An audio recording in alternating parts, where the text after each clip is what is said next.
You're not supposed to have menstrual cramps. I just want to say that out loud. On the record. On the record. I want you to enjoy your period and be cramp-free. Suffering has been normalized for women, but it is not normal. Well, this is going to be a fun and exciting conversation here with you, Sally Hayes, of the Woman Wellbeing Collaborative and the founder of WISH, Women in Self-Healing. Hi, Sally. Thank you so much for being here with me today. Hi. Thank you so much for having me. I'm excited. So you did not start here in Los Angeles, but you have really opened up a community here in LA. Correct. Can you give me a little of your backstory? So my backstory is that I went to the University of Georgia for college and was a women's studies major. Wasn't really what I intended to go in, but got kind of caught up in women's studies and found it very fascinating. And then took all the classes I could take and then ended up going to massage school. Again, not in the plan. It was a random. What was the plan? I'm so curious. Microbiology? I wanted to be a vet. Oh. I grew up on a farm, so I wanted to be like a big animal vet. I thought I was going to be like Jack Hanna and be in Africa. That was my plan. Okay. Maybe that's the second chapter of your life. Totally. So going through massage school, I got to go through this great program called Clinical Sports Massage. And during our program, we did a lot of injury assessment and rehabilitation. And also pregnancy was a big part of that. So getting out of massage school, my very first client was pregnant. Of course. Of course. I worked at the University of Georgia in their training room with their football team, but I also had an office and I had to open my own office. There were no spas at that time. This was in 1999 in Georgia. That's when I got my massage license, ironically. Isn't that funny? Yeah. It's crazy. And that's probably when I did a pregnancy certification training too. Yeah. So we probably know some of the same people over there as well as all these people we know here. Totally. And then I came to LA a few years later and found out that no one in massage therapy wanted to do pregnancy massage. There were very few. There was a small handful, and it was mostly over in the West Valley and Santa Monica. And everyone I encountered said, like, don't touch their shoulders. Yeah, don't their do ankles. this. And I was like, I've been doing this. I don't know what you're talking about. Like, what are you so afraid of? Mm-hmm. So it kind of was a happy accident that I started focusing on pregnancy massage. It wasn't really like I was trying to focus on pregnancy massage. It kind of came to me. Mm-hmm. And then you had the courage to massage pregnant women. Yes. The taboo of spleen 6 on the ankles. Yeah. So that courage that you have, I'm sure, has helped you to launch these other bigger collaboratives and really to become like the hub in this wheel, this networked wheel of practitioners and the patients that are in need, who are going through anything from fertility to postpartum. What else? Who else is in that collective of your network? Let's talk about it. Everyone. So let me intro that a little bit. So I don't think you can talk about pregnancy massage without exploring postpartum and fertility massage. It just goes together. And then I started seeing clients that were asking, like, can I get yoga? Like, can I go to yoga? Do you have a teacher for me? Do you know anyone who does acupuncture? Do you have a chiropractic recommend? What about a doula? I'm changing providers. I'm thinking about a midwife. So I ran around town looking up everybody. Yeah, it's just so funny because here you are, this transplant from Georgia. Totally. And I'm like, I'll find out. I'll figure it out. And that's how the collaborative started, was me looking for people to better assist my clients, to make sure they were getting well-rounded care, not just, me. I have one scope of practice, and other people have a different scope of practice. So let's all work together. And then I kept finding people and they would say, let's go to coffee. And I'd be like, okay. And like after about a month, I was very caffeinated. And I was like, we've got to shut this down. Let's just all meet in my office once a month. Yeah, not to mention it can add up, the coffees here in LA. And time and yes, time too. Yeah. Coffee's not cheap in LA. So then it started as a monthly meetup at your office. Yes. Okay. So this started in 2019. And then obviously we had a little blip in the meeting in person. So did you take it online and do it via Zoom? No. When we could meet, we would meet. So it wasn't always directly monthly. But I also kept fostering those relationships with people and kept working with my clients, with other people. There was a lot of texting back and forth. Hey, I'm sending somebody over to you. This is what's going on. She's in great hands with you. I want you to, work with her. A lot of people, I had an acupuncture and a chiropractor in me that saw a lot of the same people, especially around the time that they were going in to get induced. So they would panic and call one of us, and the three of us would get together and be like, we've got you. Like, let's do the trifecta first before you go in. So there was a lot of collaborating like that and working with people and doing the behind the scenes, making sure that we were taking best care of our clients and patients. Yeah. Well, since this show is called The Baby Makers, let's start with some conversation about preconception care and infertility. Yes. Yeah. I love this conversation. Yeah. Do you want to jump in? Sure. So I accidentally specialized in pregnancy massage, and then postpartum actually became one of my favorite things to do. And then when you talk about postpartum, everybody wants to put everything in neat little boxes. But when you talk about postpartum, you're really trying to get people in their optimal state of health. A lot of those people are going to go on to have another pregnancy or want to go on to have another pregnancy.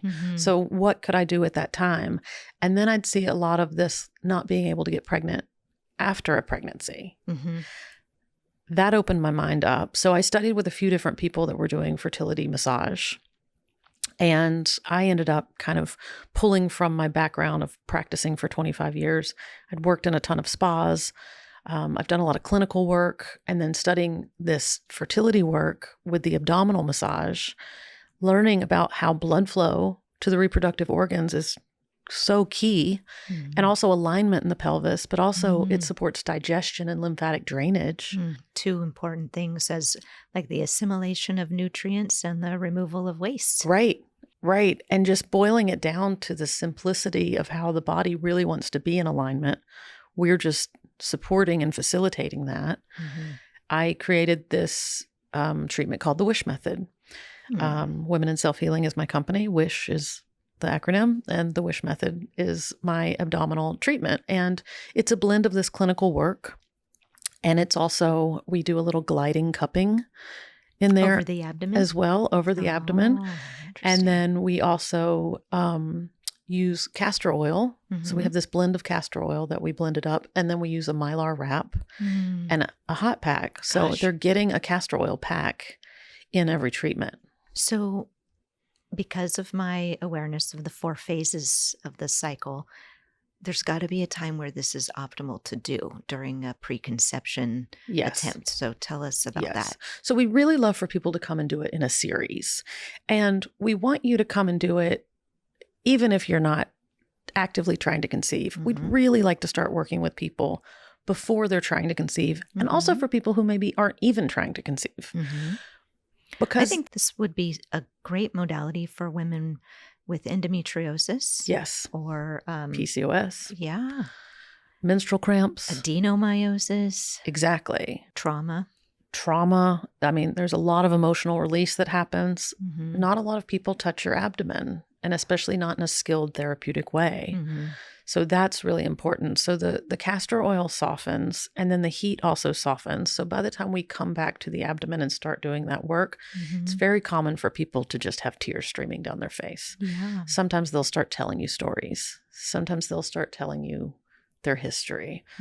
There's a lot of miscarriage that happens that people don't talk about openly.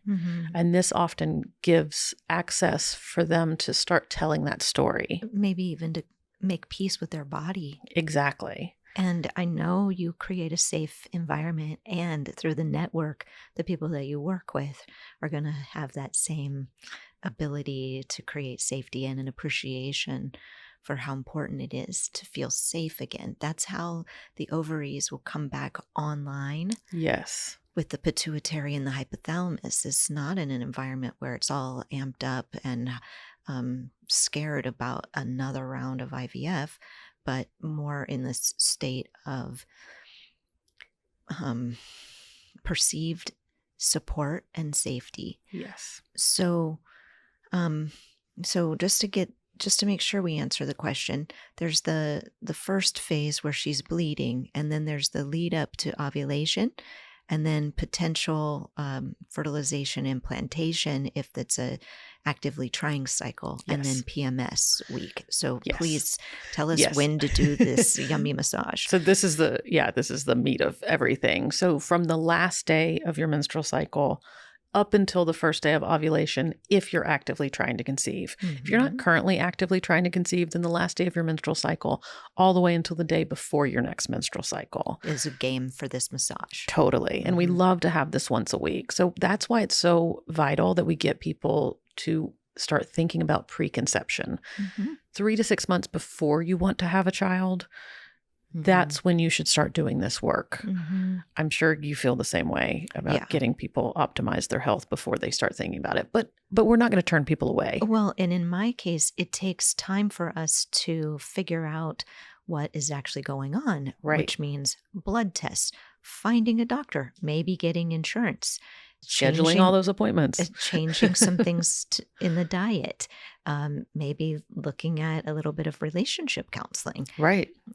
Some of the patients decide that they need to move homes, so there's like life happens. Right.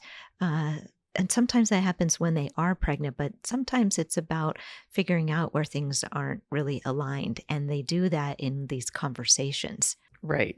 With me, I'm sure they do it with you. Absolutely. And it's interesting. You make a decision and you move towards that decision, and it really affects everything else in your life. So exactly what you're saying. Like, it trickles all the way down. Yeah. It's interesting where women might prioritize their spending. As one of my former colleagues said something, and I can't get the phrase right, but let me see if I can recall it and paraphrase. It was like, women will throw money at what they want. Like they'll pay anything for what they want, and then they'll beg you for a discount on the things that they need. Right. Meaning, no problem with Botox, fillers, hair care, all of the external stuff, tons of vitamins and different things.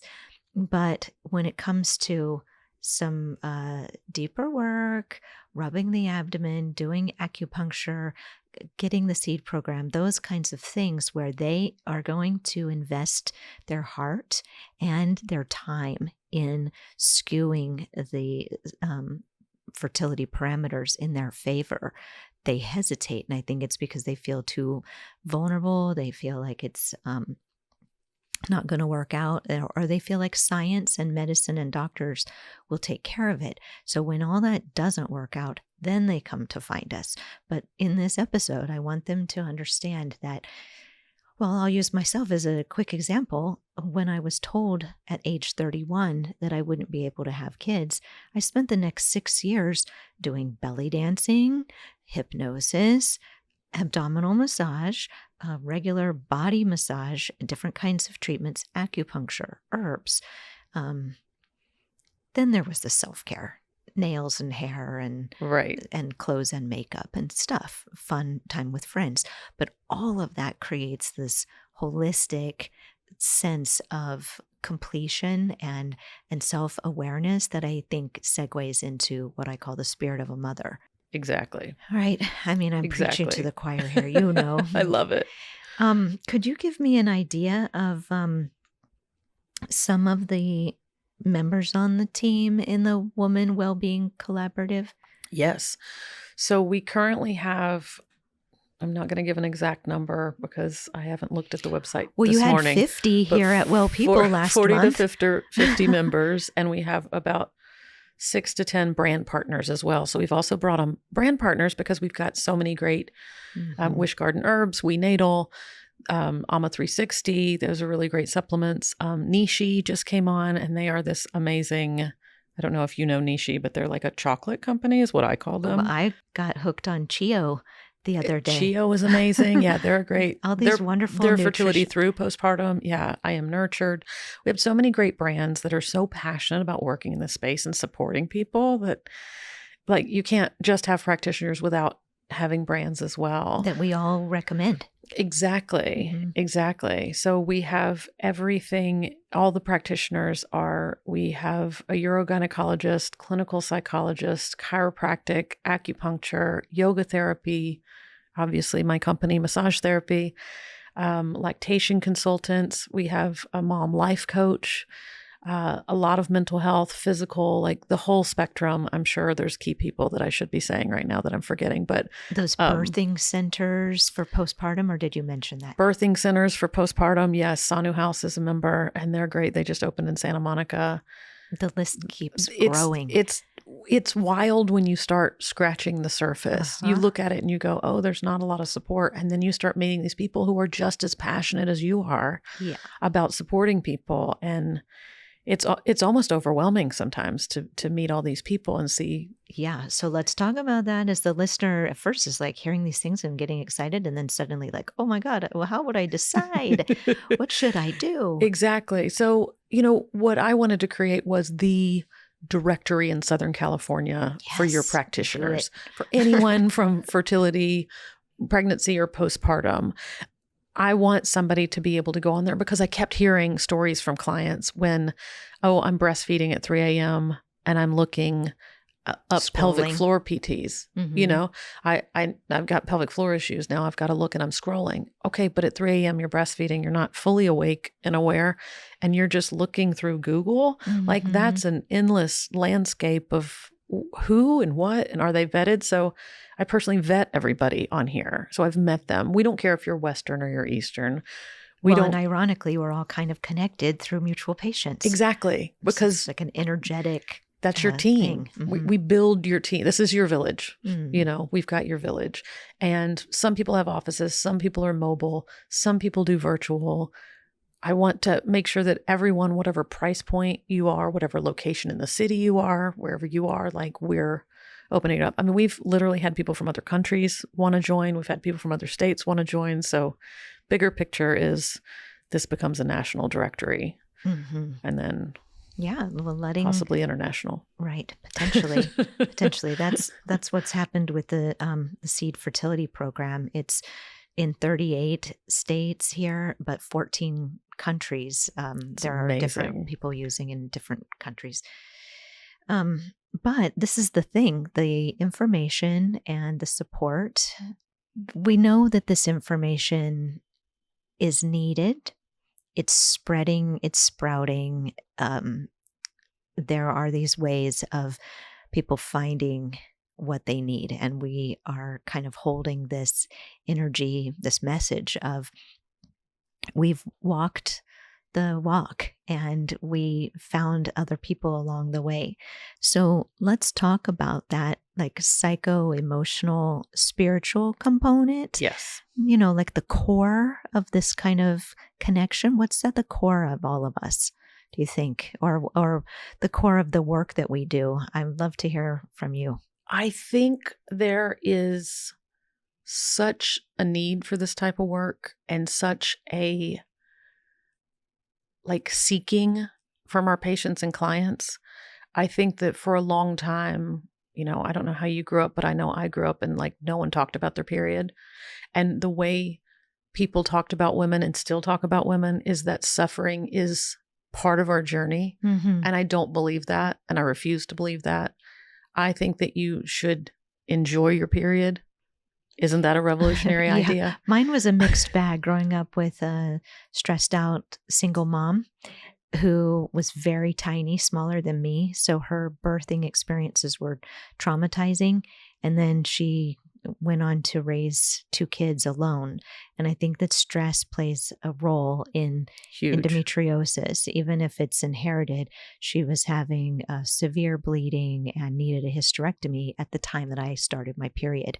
And then my period, of course, became full-on drama related to some of the foods we were eating. They weren't healthy because that was what she could afford. Right. So I definitely had trauma, a hormone imbalance. Totally. And also people weren't really talking about how foods Well, affected your period. yeah, we had no idea. Right. We were the beginning of the TV dinners generation. Exactly. Exactly. Uh, And, and I firmly believe everyone in every generation is doing the best with the information they have. I just mhm, think at this time in the world, we have more information. So we mhm, need to make sure that everyone has this information. mhm. You know, we should be nourishing our bodies. Our period is a vital sign so that we know how healthy we are. Yeah, it's a report card. Each month, we get a monthly report card. Right. Oh, okay, here's the period. It's clumpy, clotted, coming out in strings of mucus, purple, black, dark red blood, or it's barely flowing, it's dry, brown, powdery, and really painful and crampy, or it's only bleeding for 1 day. For some, it's bleeding for 9 days or more. Some Right. are almost hemorrhaging. Some are sending me photos of passing clumps of tissue and falling on the floor. Like Yes. it's where the blood clumps are falling on the floor. Yes. I mean, it is a really interesting spectrum of how the period can look these days. I know that those preconception massages or the wish method, I do think we should go back and talk about that a little bit more because the therapeutic touch over the abdomen with castor oil and the movement of blood through the pelvis and reproductive organs, that's what we're doing with acupuncture. Exactly. More specifically on these specific channels, but I like when massage can get that entire area and there's touch and warmth. Yes. Right? So the big things that we do are to stimulate digestion. So digestion is so important, especially, when we're looking at our report card, like Mhm. we're looking at, did we digest well? Like Mhm. what were we eating? And also, did we digest it well? Mhm. Did that nourishing food make it to our system? We also work with the lymphatic system. So we're draining the lymph system and supporting that. You have one of your biggest lymph nodes in your abdomen. It is in the abdomen? Huh. Well, that's part of what creates these clumpy, clotty, painful cycles is water retention in the tissue. And it's creating impedance. So the flow through the Chinese acupuncture meridians is impeded by water stagnation, And it just kind of makes sense. Like we want the chi and the blood to flow in a fluid matrix. So when we have this stuck water, it's like trying to move through jello. And that Right. jello can become even harder and thicker Yes. over time with that lack of movement, Yes. which, yeah, I mean, A whole other conversation. Uh-huh. Well, I often say the body is like a garden hose. And if you're watering your garden and there's a little kink in the Mhm. garden hose, then the Mhm. water's not flowing through very well, is Mm. it? So what we want is that hose to be nice and open. Mhm. So when we talk about that, we're talking about the circulation, we're talking about the lymph system, we're talking about your nervous system. All of those alignment pieces need to be intact so that your body can do what it wants to do. And your body wants to be healthy. It wants to be in homeostasis. And it knows how to get there when we help set it up or to return Absolutely. to a balanced state. Exactly. And look at how much sitting we're doing right now. Oh, yeah. We're driving and we're sitting, and that's choking off all of this abdominal Right flow. there, those two blood vessels that feed into the ovaries. Exactly. Yeah, And right even there. with low Okay. back, like this is physical work. So we do work around the hips as well. Mhm. And that will help alleviate low back pain. A lot of people would always come in with low back pain. And I would say, can I do some abdominal work? And they would be like, why? I and want I'm you like, to rub my back. exactly. And I'm Mhm. like, but it's not coming from your back. Like, Yeah. just trust me. Uh-huh. I'll work on your back as well. But let's hit the front and Uh-huh. let's look and see what's going on there. Because the pelvis isn't in perfect alignment on everyone either. No Mhm. body is in perfect alignment. Sometimes our pelvis, and I think people often think about the pelvis as like one fused piece when it's not, but you could, your right hip could be turned forward a little bit. Usually from endometriosis, adhesions, pulling here and there. Exactly. Mhm. All of that. So releasing all of that soft tissue around there and Mhm. opening that space up so that everything can flow through is so vital. Yeah. And it is also the seat of emotions. So we have a lot of emotions locked and stored in our abdomen. Mm-hmm. This is one of those places we protect. We protect our throat and our abdomen. Yeah. Part of your brain, when there's stress or deadlines, you don't know if a saber-toothed tiger is coming to get you or if your boss is sending you a mean email. It's the same in your body. And what happens? You choke down. Yeah. Or you're about to look in the IVF portal to see what your lab results are. Right.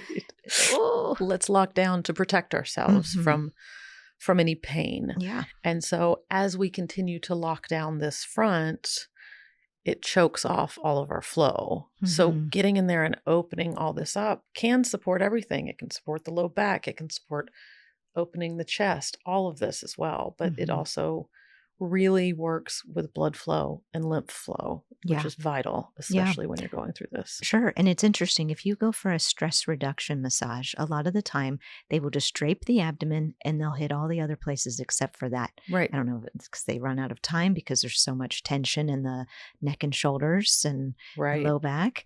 But just kind of conversely, it's funny. As an acupuncturist that specializes in fertility, they always want me to needle the front. They always want me to needle where the ovaries and uterus are, thinking that that's the fertility. But sometimes we really need to do a back treatment. We need to have them lay down and needle the back, like where the sacrum is. And I have to tell them the uterus is on the other side of that, and it is all connected. Yes. So if you're listening and you know you have low back pain and you've been struggling with infertility, or you're listening and you know you have menstrual cramping, right? This is your wish method. We didn't even talk about menstrual cramps, really. Yes, it is.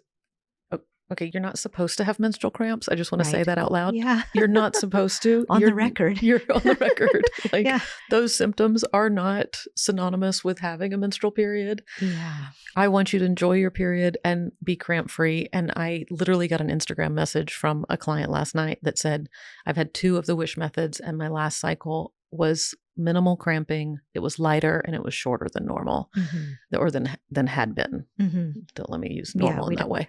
Right. Not shorter than normal to normalize it. But suffering has been normalized for women. Yeah. But it is not normal. Right. We do not have to suffer. Right. We can enjoy our lives. We can live without menstrual cramps. Glad to hear this. By getting a massage, which, by the way, is enjoyable for the most part. Massage, right? But I hear this all the time. Even people have gotten 1 or 2 wish method treatments. We suggest getting 5 in a row, but 1 or 2, and then 4 months later, they say they still don't have cramps. Right. Because going and working on the root. Let's imagine that one of those clients starts crying on your table, has a release, and there's no shame in that. It's such a nurturing environment. All of us are such empaths and caregivers. Yes. I see pretty much every new patient I have gets here and I've got tissues ready because they always come in that first session there. When they start receiving care, they realize how much they were depriving themselves of it up until that point. Right. And especially, I'm sure you've heard the fertility stories that are just so heartbreaking and so long-lived that, each month they're hoping and not getting what they want and hoping and not getting what they want. And sometimes okay, there's one more doctor. Okay, there's one more treatment. You're holding it together so hard that when you get into one of our offices and we're holding space for you, that's when you can let everything go. Yeah, it's intense. Let it out. Yeah. But don't need to keep carrying that. Exactly. And there is no shame. I think, this is interesting. There's a lot of views of the Baby Makers episodes and a few likes. And I understand. I don't take it personally. And I know that it doesn't mean anything negative. It sadly shows that we're afraid to like the material because what if we're recognized as dealing with infertility?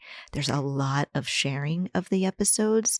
So what I found in the past 11 years since having Seed Fertility as an online resource, fertility education, the women use aliases for for their accounts instead of letting people know who they really are as they're trolling and scrolling and looking and trying to Right. gather their team. I'm glad you're saying this for a few different reasons. And this is also why the Woman Wellbeing Collaborative was formed. Yes. I think that women have traditionally passed information by word of mouth, behind closed doors, talking to their girlfriends. Oh, while gathering, while getting water from the well. Yeah. This is historically how we've done it. And I'm loud. And me too. I'm loud in a quiet way. And, sometimes I introduce myself and I say, hi, my name is Sally Hayes. And I say vagina a lot because I do. So let's just get used to it. I want to speak about these things. It's not shameful to have had a miscarriage. So many more people have had a miscarriage than are talking about it openly. Really, especially since the pandemic. Exactly. And you don't have to tell your story. I would never out anybody for their story. You need to do what's best for you. But to keep secrets because it feels shameful, because we live in a society that isn't educated enough, is very unfortunate because we're not helping people that way. It's not helpful for us to keep secrets behind closed doors. Yeah. It's more helpful for us to discuss in a clinical and educated manner all of these things. And that's why I'm such an advocate of getting in front of 12 and 13-year-olds and let's start talking about your menstrual period and let's start talking about how you can do self-abdominal massage and not at home for yourself and not have to have these cramps. Let's set them up on a road where it's not normalized to suffer through your period. Yeah. See, I didn't raise my daughter to know how painful it was for me because I knew that she was going to model what I did based on how I learned from watching my mom. Right. And Kira, I'm sure she has some proclivity to having her own case of endo, but she never tells me about menstrual pain. And I ask her, are you cramping? No, I'm fine. And I just think, yes. Yeah, exactly. To your point, That's the goal. To make it safe and to talk about it. And I do acupuncture on her every once in a while. She asks for it. And, we did it regularly for a while. And because she's young, she's 16, her energy came into balance very easily. So to the listeners out there who have daughters or are younger and they're listening and they have a younger teen sister or niece, yes, we just got to pass this information along. Absolutely. Do it for yourself. And if you're not going to do it for yourself, do it for those that are coming up behind us. Yeah. Speaking of information, we were talking before the camera started rolling about a study that you came across that was massage for endometriosis. Can you tell me about that? There's a couple different, it was for embryo transfer. Oh, okay. Massage before embryo transfer. Yes. It has been shown to be beneficial. And there's only one study that I found that I thought was really good. There's a couple of studies that are out there, but they're usually specific to a specific technique or a specific company or something that's doing it. But this one was from NHI, and they said that they actually found benefits to receive 30 minutes of oscillation massage before embryo transfer. What does oscillation massage look like? Oscillation massage is basically Swedish massage. Oh, so simple, easy to find. Easy, 30 minutes. Was it specific to the abdomen or just? It wasn't specific to the abdomen. Huh. It was just massage, which massage itself does lower anxiety and depression. For sure. It lowers cortisol, right? It boosts oxytocin. So all of these things are very simple ways to be healthier in general, to make it super simple. And then you're prepping the body in this really yummy way to receive the embryo transfer. We see a lot of people pre-embryo transfer, usually the day before. They'll come in and get the wish method so that we've got all the blood flowing. We're, making sure everything's moving, everything's happy. And I like to think about it kind of like prepping the soil. Yeah. Like compost, rich. Tilling it. Yeah. You're getting that soil nice and prepped to plant the seed. Yeah. That's how I look at it too. That's why we're aligned. Exactly. And I love research and I love evidence. Me too. And it's unfortunate that there hasn't been so much evidence for fertility massage. I'm hoping that it's coming. Mm-hmm. I'm down to do a study. If anybody out there listening is research based, like, let's do it. Let's get some more evidence out there to support people. Yeah. Well, we'll get your contact info in just a few minutes. I know that you work closely with Wendy Obstetler. Yes. And that she worked with Brenda Strong Yes. on the Yoga for Fertility. Yes. So tell me about the work you're doing with her, because I'm going to have her on in a future episode. Awesome. She's amazing. She's a yoga therapist, and a lot of people don't understand that yoga teachers have a limited amount of education, but yoga therapists have exponentially more. So she's a yoga therapist, but she's also studied with Brenda Strong to do this very specific acupressure technique, fertility ball yoga session. So she has these yoga balls and teaches, and there's videos that go with it. You can do it yourself at home. And she is a wealth of knowledge. She also has a company called Living Leela, and they do fertility programs with people. Yoga is in the Indian system of medicine. So yoga to LA is something you do with your girlfriends, but to it really sculpt your body. Exactly, or fitness or whatever, but it really is about moving the energy through your body and being in proper alignment and isolating places and making sure that you're balancing the imbalances from the left and the right side and different things like that. So I think yoga is very vital when you're on this fertility journey as well. And her specific methods are really impressive. So yes, she's the membership coordinator for Woman Wellbeing Collaborative. Right. Yes. Okay. And so she and I work very closely, and we have a lot of clients back and forth together. It makes sense. Yes. Yeah. Okay. So what do you want to say about pregnancy massage? Everyone should get pregnancy massage. It's wonderful. There's a lot of misinformation and misconceptions that I would like to dispel out there. I get the same questions and the same phone calls. Can you touch my feet? Do you work in the first trimester? I will work with you throughout your trimesters. There are a few cases in the first trimester that we would maybe have a conversation and maybe wait until 8 to 10 weeks until we've definitely got a heartbeat. Maybe like recurrent pregnancy loss. Recurrent pregnancy loss. You use medical means. This is your last Hail Mary. You're more cautious. Your team is cautious. Let's just wait. Maybe they're on bed rest. On bed rest. Those subchorionic hematomas. Exactly. Those can be, we want to just let things gel. We wouldn't want to be moving the blood at that time. Exactly. And something that I do like to say is it's not about can you massage or can you not massage, but the work changes. So the work is going to change at 38 weeks because now we're prepping you to go in and labor, right? So that work is we're really opening the hips. We're really moving stuff. But before that, that's in not a safe the type way. You're in a really safe doing way. it in exactly. But before that, that's not our objective. Right. We are working out some of the hip pain and the back pain, but we're also flushing a lot of swelling out.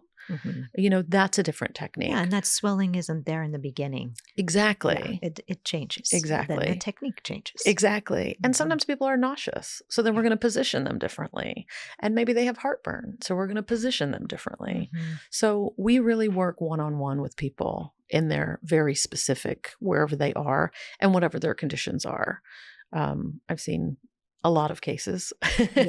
And I bet. They're all very different. And the thing that I love very much about doing pregnancy massage is you get to work with the same person and their body is physically changing all the time. So if you are pregnant and you want to get a massage, make sure that you're going to somebody who specializes in pregnancy massage because they're going to know exactly what you need. Right. And they're going to know to look for carpal tunnel syndrome symptoms. Exactly. It's not just about the safety when you go, but you want a really good experience. You want it to be effective.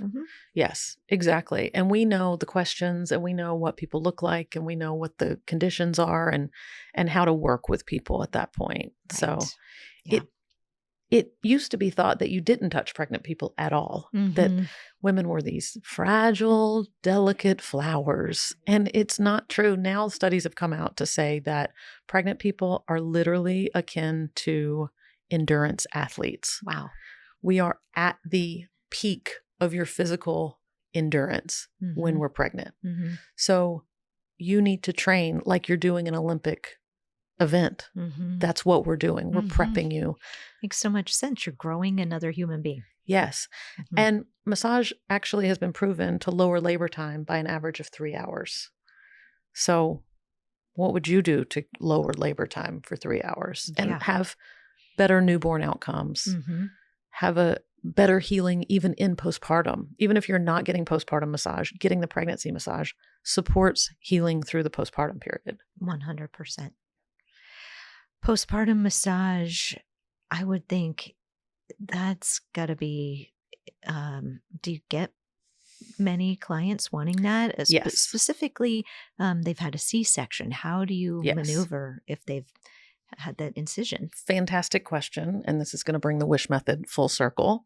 So we want to start working with you as soon as possible. In those first couple of weeks, we're basically flushing a lot of fluid out of so your much body. Fluid after the So C-section. much fluid. Yeah. We're trying to support you there. We want to make sure that we're keeping that anxiety low Mm-hmm. also. And then your neck and shoulders from holding the baby is going to be tight as well in both partners. So the first few weeks are going to look a little different than the next few weeks. But I have seen our protocol is twice a week for the first 3 weeks, once a week for the next 3 weeks when I see people, and then they go for their 6-week checkup. They repeatedly say to me, my provider told me they are so impressed with how quickly I'm healing. Right. Most cultures get a massage every day for 30 days. Wow. The lowest incidence of postpartum depression is Mm-hmm. in Malaysia. Mm-hmm. 3% is their standard, and they get massage every day for 30 days. Wow. That's probably what's going on in the birthing centers of the people you're connected to. Exactly. And so how this comes full circle with the wish method is that after 6 weeks, we'll start working on your cesarean scar as well. Mm-hmm. So initially we'll do some light work on the abdomen just with the lymphatic drainage, just do a little fluid movement. Mm-hmm. But then at 4 weeks for vaginal delivery or 6 weeks for cesarean delivery, we want to start doing deeper work in the abdomen. Mm-hmm. And then we also want to start working on that scar to create a more functional scar because you're not supposed to pee your pants. Right. That's also been normalized and it's not true. And that's where we also advocate postpartum pelvic floor PTs or OTs right. to get in there 100%. And start working at that point as well.